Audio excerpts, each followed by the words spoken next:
अगर आपने हमारे चैनल को सब्सक्राइब नहीं किया तो सब्सक्राइब करें, साथ ही बेल आइकन जरूर दबाएं। वीडियो को लाइक और शेयर करना ना भूलें ताकि आप लोगों के लिए बेहतरीन वीडियो बन सके। आज आपको बताने जा रहे हैं बोल अनमोल। एक जो है कहानी है, जो कि शशांक एक दुकानदार था। वह एक छोटे से गांव में किराने की दुकान चलाता था। आसपास के कई गांवों में ऐसी और कोई दुकान नहीं थी। इस कारण शशांक की अच्छी आय हो जाती थी। दुकान में सामान भी जल्दी ख़त्म हो जाता था। दुकान का सामान लेने शशांक को बार बार शहर जाना पड़ता था।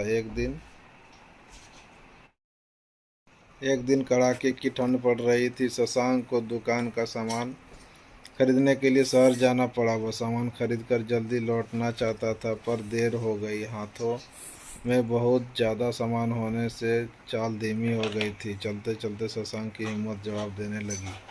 ठंडी हवा अपना पूरा असर दिखाने लगी थी। अंधेरा भी हो चला था। ठंड, हवा और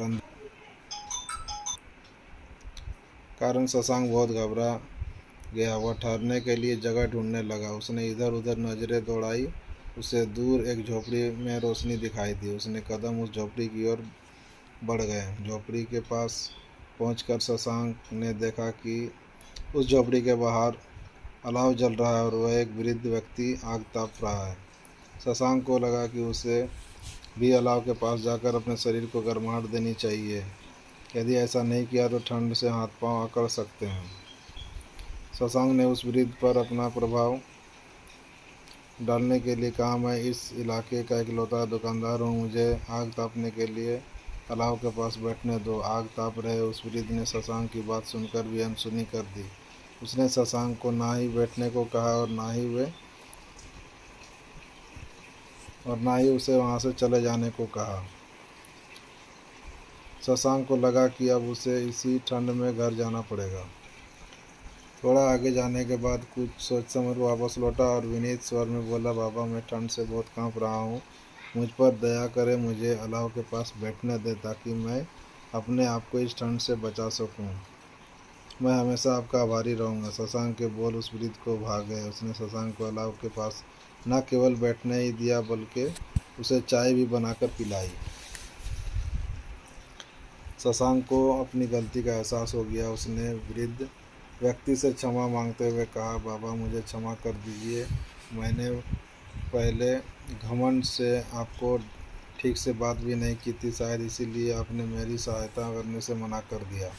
उस वृद्ध व्यक्ति ने शशांक को नसीहत देते हुए कहा, मेरी एक बात हमेशा याद रखना, बोलने से पहले अपने शब्दों को तोलना, वे सुनने वाले को कैसा असर करेंगे, इस पर भी विचार करना। तो दोस्तों, ये एक आज का जो है ये कहानी था, जो कि बोल अनमोल, यानी कि आप जो है इसमें आपको ये सीख मिलेगी कि आप किसी के सामने बोलने से पहले उस चीज़ को ज़रूर सोच लें कि इस बात को बोलने से सामने वाले पे क्या असर पड़ सकती है। तो अगले बार जो है आप किसी के सामने कुछ बोलें तो ज़रूर सोच समझ कर बोलें, ताकि आपको जो है वो वचन जो है कष्ट ना दे, बल्कि वो आपको आपके सामने जो भी है उसको अच्छे लगे और आपके लिए जो है वो फ़ायदे की बात हो। तो दोस्तों, इसी तरीके की वीडियो देखने के लिए आप हमारे चैनल को सब्सक्राइब कर लें, साथ ही बेल आइकन जरूर दबाएं। चलिए मिलते हैं नए अपडेट के साथ, तब तक के लिए।